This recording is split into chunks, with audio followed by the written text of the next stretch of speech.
નમસ્કાર, આપનું હાર્દિક સ્વાગત છે એજ્યુકેશન ગુજરાત ચેનલમાં. આજે આપણે ધોરણ 6ના સમાજની શોધયાત્રા આ વિષયનો પાઠ પહેલો, પૃથ્વી પર સ્થાનોની સ્થિતિની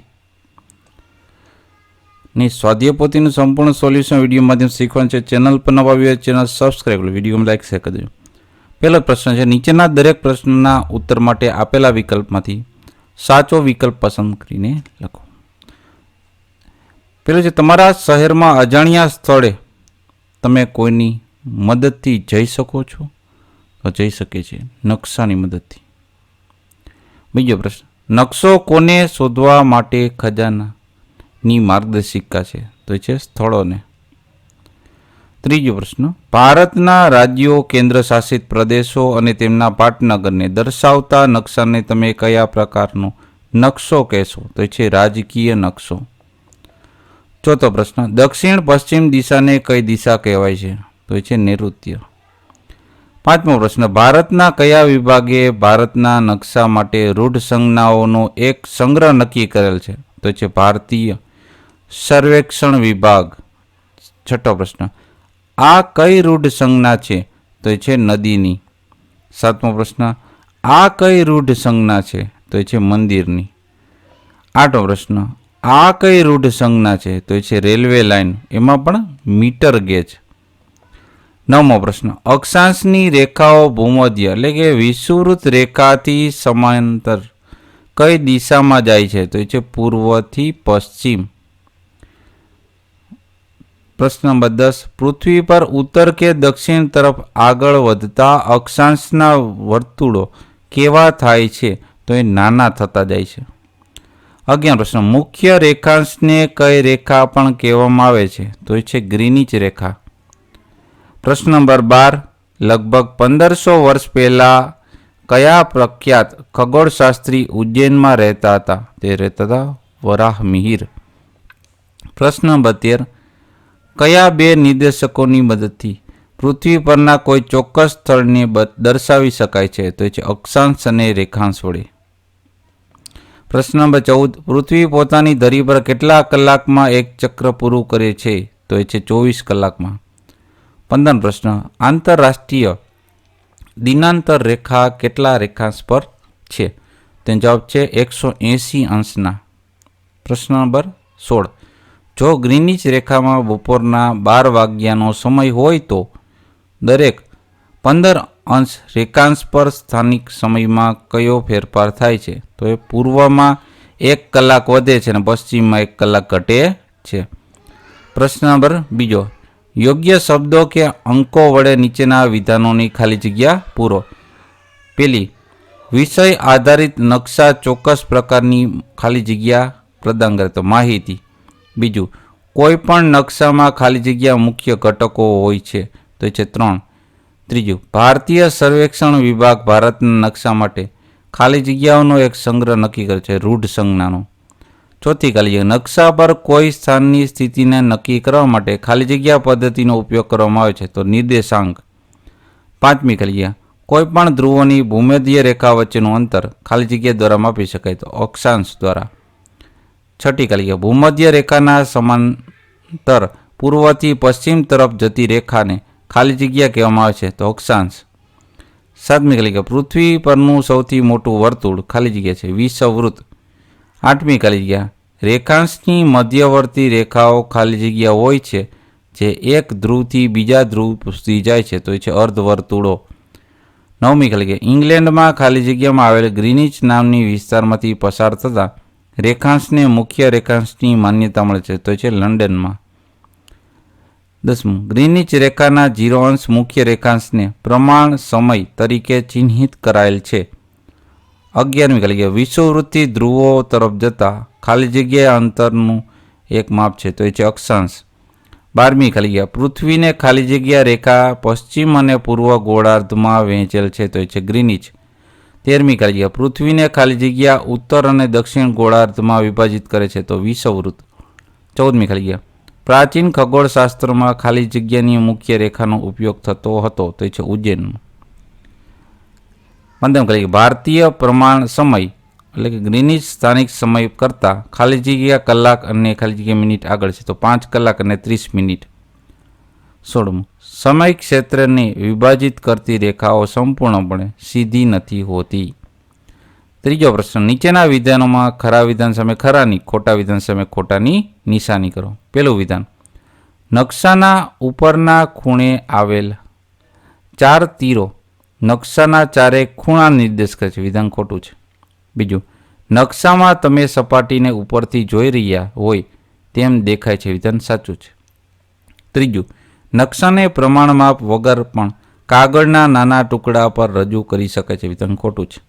ચોથું, નકશાને આકર્ષક અને સુંદર બનાવવા રૂઢ સંજ્ઞાઓ ઉપયોગ થાય છે. વિધાન ખોટું છે.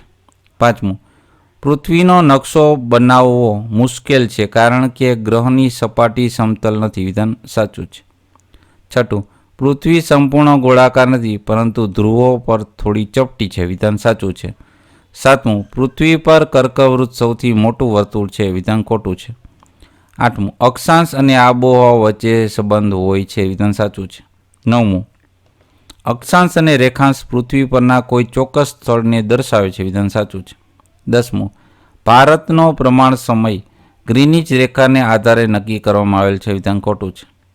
11મું, ગ્રીનિચ રેખાથી પૂર્વમાં આગળ વધતા દરેક 15 અંશ રેખાંશ પર સ્થાનિક સમય 1 કલાક વધે છે. વિધાન સાચું છે. 12મું, આંતરરાષ્ટ્રીય દિનાંતર રેખા વાંકી ચૂકી છે. વિધાન સાચું છે. પ્રશ્ન નંબર 4, બંધ બેસતા જોડકા જોડો. એમાં પેલું છે 0 અંશ રેખાંશ વૃત્ત, તે આવશે વિષવવૃત્ત. પછી 0 અંશ અક્ષાંશ વૃત્ત, પછી રેખાંશ વૃત્ત. આ 0 અંશ અક્ષાંશમાં આવશે વિષવવૃત્ત અને રેખાંશ વૃત્તમાં આવશે ગ્રીનિચ રેખા. ત્રીજું, 180 અંશ રેખાંશ વૃત્ત, તેમાં આવશે આંતરરાષ્ટ્રીય દિનાંતર રેખા. 90 અંશ ઉત્તર અક્ષાંશમાં આવશે ઉત્તર ધ્રુવ. 90 અંશ દક્ષિણ અક્ષાંશમાં આવશે દક્ષિણ ધ્રુવ. પ્રશ્ન નંબર 5, નીચેના પ્રશ્નના ઉત્તર 1-2 વાક્યમાં લખો. પહેલો પ્રશ્ન, ભૌતિક નકશા કોને કહે છે? તો જવાબ છે કુદરતી બાબતો જેવી કે પર્વતો, મહાસાગરો અને નદીઓને દર્શાવતા નકશાઓને જ ભૌતિક નકશા કહે છે. અહીંયા પૂર્ણ વિરામ આવશે. ઓકે. બીજું, રાજકીય નકશા કોને કહે છે? તો જવાબ છે ગામ, શહેર, તાલુકા, જિલ્લા, રાજ્ય, દેશ, ખંડ, વિશ્વ વગેરેનો સરહદ જે નક્કી કરે છે એ નકશો છે એ જ રાજકીય નકશો કહે છે. ત્રીજું, નકશાના મુખ્ય ઘટકો કેટલા અને કયા કયા છે? તો નકશાના મુખ્ય 3 ઘટકો. પેલું અંતર, બીજું દિશા અને ત્રીજું છે રૂઢ સંજ્ઞાઓ. ચોથું, પ્રમાણ માપ એટલે શું? તો જવાબ છે પ્રમાણ માપ એટલે નકશા પરના કોઈ પણ 2 સ્થળ વચ્ચેનું અંતર અને પૃથ્વી સપાટી પર તે જ સ્થળો વચ્ચેના વાસ્તવિક અંતર વચ્ચેનું પ્રમાણ. 5મો પ્રશ્ન, નકશામાં 4 તીરો દ્વારા દિશાઓ કઈ રીતે દર્શાવવામાં આવે છે? જવાબ છે નકશામાં ઉપર જમણી બાજુએ 4 તીરો એમ 4 દિશાઓ સૂચવે છે, જેમાં ટોચ ઉપર ઉત્તર અને ઘડિયાળની કાંટામાં દિશામાં જતા પૂર્વ, પછી દક્ષિણ, પશ્ચિમ દિશાઓ દર્શાવવામાં આવે છે. 6થો પ્રશ્ન, રૂઢ સંજ્ઞા એટલે શું? તેનો જવાબ છે નકશામાં જુદી જુદી પ્રાકૃતિક અને સાંસ્કૃતિક વિગતો દર્શાવવા માટે જેના વિશિષ્ટ ચિહ્નો વપરાય છે આવા ચિહ્નોને રૂઢ સંજ્ઞાઓ કહે છે. 7મો પ્રશ્ન, નકશામાં રૂઢ સંજ્ઞાઓનો ઉપયોગ શા માટે કરવામાં આવે છે? તો જવાબ છે નકશામાં પ્રાકૃતિક, રાજકીય, સાંસ્કૃતિક બાબતો દર્શાવવા માટે પૂરતી જગ્યા જ ન હોવાથી તેમજ નકશો વધુ સરળતાથી સમજાય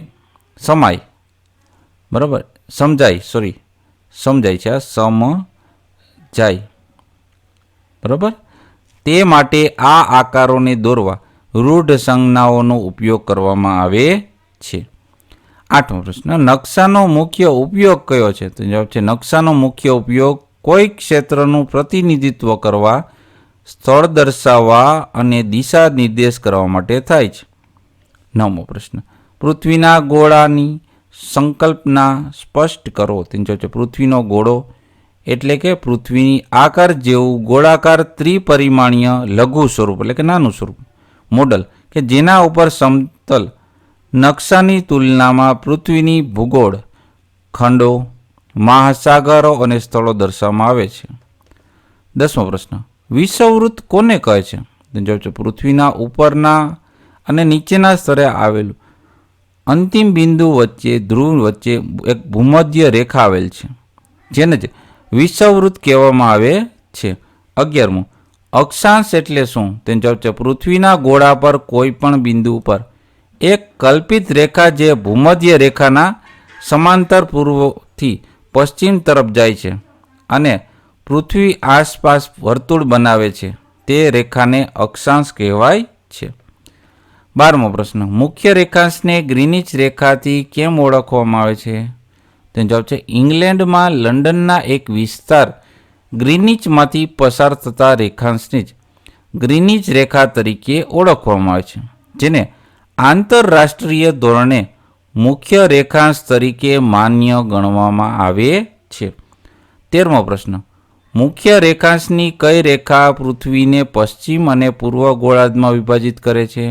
તેનો જવાબ છે મુખ્ય રેખાંશ ગ્રીનિચ રેખા પૃથ્વીને પશ્ચિમ ગોળાર્ધ અને પૂર્વ ગોળાર્ધમાં વિભાજિત કરે છે. 14મો પ્રશ્ન, ગ્રીનિચ રેખા પર 12 વાગ્યાનું મધ્યાહન હોય તો 45 અંશ પૂર્વ રેખાંશ પર કેટલો સ્થાનિક સમય હશે? તેનો જવાબ છે ગ્રીનિચ રેખા પર 12 વાગ્યાનું મધ્યાહન હોય તો 45 અંશ પૂર્વ રેખાંશ પર બપોરના 3 વાગ્યાનો સમય હશે. 15 પ્રશ્ન, આંતરરાષ્ટ્રીય દિનાંતર રેખા શા માટે વાંકી ચૂકી પસાર થાય છે? તેનો જવાબ છે આંતરરાષ્ટ્રીય દિનાંતર રેખા કેટલાક દેશોમાંથી પસાર થાય છે. ત્યાં એક જ દિવસનું વિભાજન કરવાનું ટાળવા માટે તેને વાંકી ચૂકી પસાર કરવામાં આવે છે. પ્રશ્ન નંબર 6, નીચેના પારિભાષિક શબ્દોની સમજૂતી લખો. પેલું, મધ્યવર્તી રેખાઓ. તો એક કાલ્પનિક અર્ધવર્તુળ જે પૃથ્વીની સપાટી પર ઉત્તર ધ્રુવથી દક્ષિણ ધ્રુવ સુધી જાય છે. બીજું, ગ્રીનિચ રેખા. તો એનું છે સમજૂતીમાં, ઇંગ્લેન્ડમાં લંડનના એક વિસ્તાર ગ્રીનિચમાંથી પસાર થતા રેખાંશને જ ગ્રીનિચ રેખા કહે છે, જેમાં આંતરરાષ્ટ્રીય પ્રમાણ સમય ચિહ્નિત કરેલ છે. ત્રીજું છે સમય ક્ષેત્ર. તો વિશ્વના નકશા પર ગ્રીનિચ રેખા 0 અંશ રેખાંશથી દર 15 અંશ રેખાંશ ઉપર પૂર્વ અને પશ્ચિમ તરફ ગ્રીનિચ મીન ટાઈમ એટલે કે GMTના આધારે બનતા સમયના ક્ષેત્રો છે. ચોથો પ્રશ્ન, આંતરરાષ્ટ્રીય દિનાંતર રેખા કેને કહે? તો ગ્રીનિચ રેખાની બરાબર પાછળના ભાગે આવેલ 180 અંશ રેખાંશ પરની રેખાને જ આંતરરાષ્ટ્રીય દિનાંતર રેખા કહેવામાં આવે છે. પ્રશ્ન નંબર 7, નીચેના વિધાન ખરા કે ખોટાનું ચિહ્ન કરો અને તેને 1-2 વાક્યમાં પણ સમજાવો. પેલું, અક્ષાંશની તમામ સમાંતર રેખાઓની લંબાઈ એક સરખી હોય છે. તો આ વિધાન ખોટું છે, કેમ કે અક્ષાંશની સમાંતર રેખાઓની લંબાઈ અલગ અલગ હોય છે.